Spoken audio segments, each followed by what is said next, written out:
à tous, bienvenue dans cette nouvelle vidéo où cette semaine je vais vous raconter ce qu'on a fait du coup la semaine dernière, donc en travaux, parce que donc nous avons construit avant la maison, nous avons construit un hangar qui est derrière, et cette année, enfin l'année dernière, on a décidé de réhabiliter ce hangar en habitation, enfin une partie seulement, et du coup, voilà, on est rendu à changer la toiture puisqu'il faut quand même qu'on mette un pare-pluie. Et qu'on remette des tôles, parce que les tôles qui sont actuellement là ne sont pas tout à fait adaptées pour la toiture, donc du coup on a commencé par monter l'échafaudage, comme vous avez vu. Du coup je vais vous montrer un peu le projet, ce qu'on a fait. Du coup ça c'est le hangar, la maison elle est là par rapport au hangar, le sud, le nord, donc c'est vu du dessus, j'espère que vous verrez bien. Et nous ce qu'on veut, ce qu'on réaménage, c'est ça.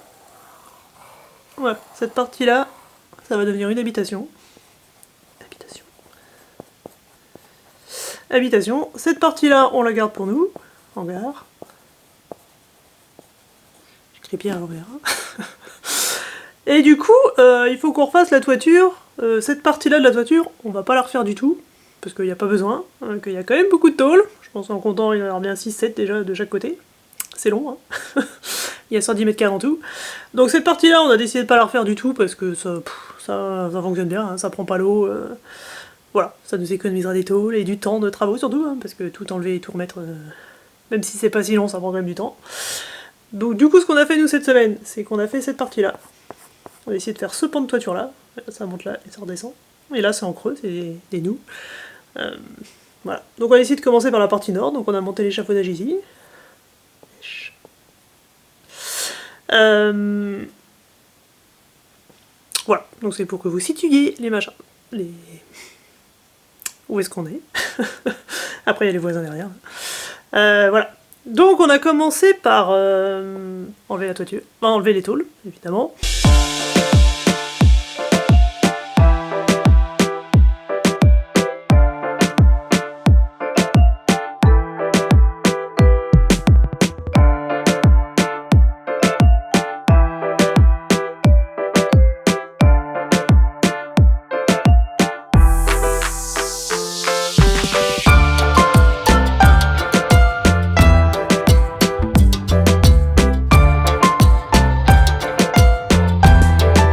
On va pas garder, donc on l'a déposé sur le côté. Soit on va garder pour faire des abris style vélo en bas, soit on va leur donner à des copains ou leur vendre, enfin, on va voir. Mais on les garde pas parce que l'architecte en fait, qui nous a fait les plans de ce projet nous a appris qu'en fait c'est les tôles qu'on a mis là, c'est les tôles beiges. C'est pas adapté à la toiture, normalement c'est plutôt pour les murs, si vous voyez les hangars agricoles. C'est plutôt pour les murs donc. Donc on les enlève et on va mettre des tôles plus adaptées à la toiture. Donc on a pris, que j'ai commandé déjà il y a quelques mois, donc qui attendent à côté là, qu'on les passe sur le toit. Donc ça sera plutôt des, donc ça sera là des tôles anthracite, gris, un peu gris ardoise. On est en Bretagne, donc on est sur l'ardoise ici. Voilà, donc on commence par enlever toutes les tôles qu'on dépose sur le côté, qu'on réutilisera pas tout de suite. Ensuite on enlève tous les... Alors, je ne connais pas les noms, si vous avez le nom, les plus pros, enfin les gens qui sont plus professionnels, vous pouvez nous le dire en commentaire. Mais bon, peu importe, du coup il y avait des bouts de bois, voilà, regardez, les chevrons sont comme ça pour la ferme. Et on a rajouté par-dessus des petits bouts de bois comme ça, pour visser la tôle dessus après. Bah ça il faut qu'on les enlève, parce qu'il faut qu'on remette du pare-pluie directement sur les chevrons. On enlève l'orange. Du coup on enlève cela. On jette, hein. On va pas les réutiliser. Par-dessus, du coup, on a les chevrons à nu, on a la toiture, la ferme et les chevrons, et on va mettre le pare-pluie. Du coup, on va mettre le pare-pluie sur toute la toiture, là. On découpe le petit bout, là, au niveau du pignon de la pointe, vous voyez, j'ai pas les mots techniques, hein, mais vous voyez, au niveau de la pointe, et on l'a découpé à la bonne, au bon angle, pour qu'ensuite, quand elles se joindront avec celle du pont d'en face, ça soit bien jointé, et puis on rajoutera un joint, pour être sûr qu'il n'y a pas d'eau qui passe par là. Sachant que bon, ça on l'a pas encore fait, hein, puisqu'on n'a pas fait de l'autre côté.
voilà, une fois qu'on a mis tout le pare-pluie, on remet des bouts de bois.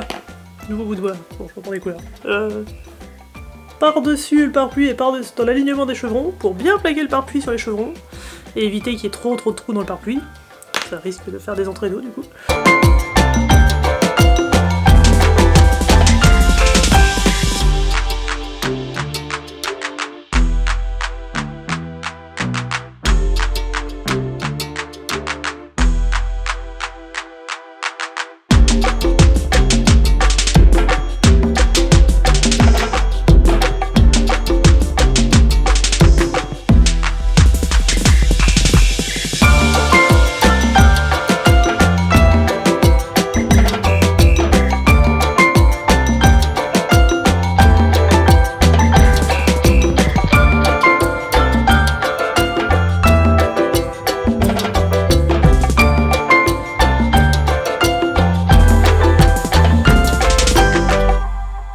Et puis après on remet Après on a remis les bouts de bois dans l'autre sens pour pouvoir visser les tôles. Et on s'est arrêté là pour le moment parce que on n'avait plus de temps pour mettre les tôles, donc ça va être le premier chantier de cette semaine. Finir ce pan de la toiture, mettre les tôles. Voilà. Du coup ça s'est fait assez vite hein, parce qu'on a fait tout ça en 4 jours à peu près. Puis je pense que après on va on hésitait encore soit à continuer toute la toiture, donc à faire tourner l'échafaudage, soit à profiter que l'échafaudage soit là pour faire le mur en dessous, parce que du coup le mur c'est pareil, on a juste les poteaux qui portent le mur, puis le bardage directement cloué dessus. Bah pareil, il faut qu'on mette du pare-pluie, donc on va devoir débarder, enlever tout le bardage, et remettre le pare-pluie, remettre des petits bouts de bois, toujours pas le mot technique, mais voilà, remettre des petits bouts de bois, et après remettre le bardage par-dessus. Du coup, tant qu'on est au nord, avec l'échafaudage, on pense qu'on va faire le mur nord, comme ça tout sera fait au nord, puis après on va tourner, parce que l'échafaudage, comme vous avez pu voir, est quand même assez gros, imposant, donc tant qu'il soit là, voilà, ça devrait être les travaux du coup de cette semaine, vous verrez tout ça en vidéo, dans la prochaine vidéo du coup. Voilà, et comme vous avez pu le voir dans les différentes vidéos, très accélérées, hein, qu'on vous a mis, là ce qui nous arrange aussi dans cette partie-là, c'est qu'il y a une mezzanine en dessous. Je parle des couleurs. À l'intérieur, là, on a fait une mezzanine à peu près jusque là. Du coup, ça nous a aidé à poser les pieds. Vous avez vu ça dans les vidéos. Donc c'était bien pour démarrer. Donc après, quand on passera à la partie sud, là, ah bah ça va être plus compliqué parce que là, il n'y a rien en dessous. Donc on va devoir rester sur le toit. On verra. Au moins, on aura l'habitude. Enfin voilà. Voilà du coup les avancées des travaux pour cette semaine. Si vous avez des questions, parce que c'est peut-être pas très technique et je peux pas vraiment tout expliquer ce qu'on a fait précisément dans la vidéo, bah, disons que je sais pas exactement comment faire, donc bah, vous pouvez les poser dans les commentaires, je les répondrai plus précisément à ce moment-là. Et puis je suis en réflexion de comment présenter ces vidéos travaux, voilà, c'est un peu, je débute, donc je teste comme ça aujourd'hui. Si vous voyez des choses à améliorer ou des choses qui pourraient être faites autrement, je veux bien votre avis, vous pouvez me le dire aussi, comme ça... j'ai des idées, mais bon, j'ai tellement d'idées que je sais pas, ça se télescope dans ma tête. Donc si vous avez des commentaires à faire sur ce qui est bien, qu'on peut garder, ou ce qu'il faudrait améliorer, ou comment on pourrait faire, je suis preneuse, vous pouvez me le dire dans les commentaires.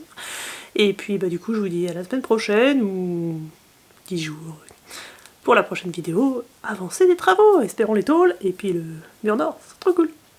Allez, à la prochaine.